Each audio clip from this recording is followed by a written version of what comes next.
Hey everybody, I'm getting ready to do a pour.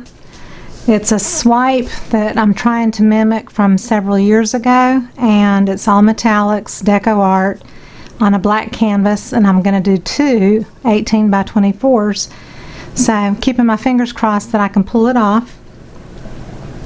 I'm going to show you how to mix just one of the colors.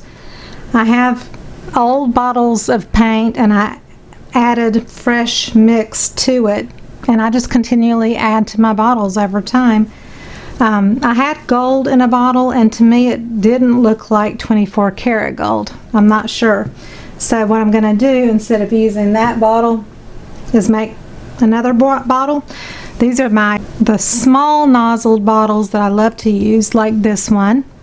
And it's clear, but it's stained. It used to have red paint in it for about a year. So it's stained, but it's clean, and I can still use it. So, but what I like about it is it has the screw-on lids, and it's got a really small nozzle so you can really control. And I love DecoArt 24 karat gold, so I only have one of these bottles, and I wanted to put it in this bottle. I thought I had a big one. This is just gold. It's not 24 karat gold. I do have 24 karat gold here, so you can see the difference in the sparkle. It's just a little shimmery, more shimmery. So I really wanted to use this. This one is an older one that I've had, I guess, a little while, and it's really kind of thick and lumpy. I'm holding on to it for paintings. I don't want to put it into a pour though, because I can control it with a paintbrush if I have a little lump, but I can't in a pour. I've got a 2-ounce bottle of Extreme Sheen 24 karat gold. I'll just go ahead and use that.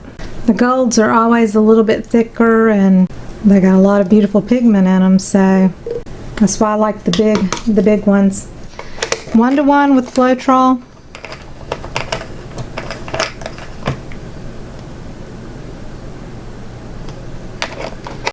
I'm going to stick just a little bit of this, the regular gold. It's not 24 karat, but I'm going to stick a little bit of that in there as well.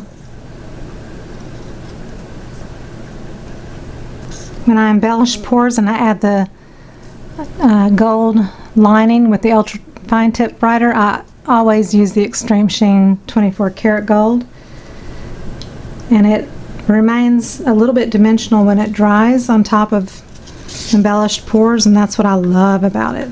So you just mix it up 1-to-1 with Floetrol. You could go a little bit more Floetrol if you wanted to. I like to keep the color really kind of rich and thick. I've got some water with Floetrol in it. I'm going to just put a little dab in because it is metallics, and they're always a little bit thicker. The gold especially. The copper tends to be a little bit thicker too.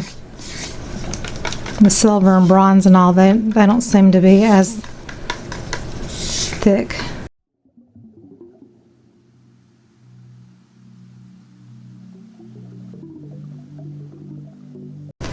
I'm going to add just spot-on treadmill lubricant, 100% silicone.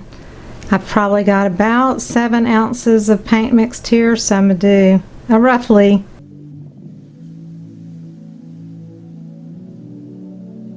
seven drops. It doesn't have to be an exact ratio at all.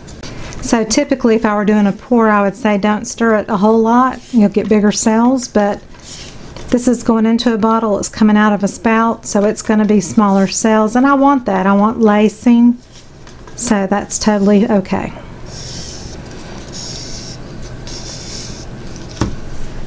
Now let's see if I can pour this in the bottle.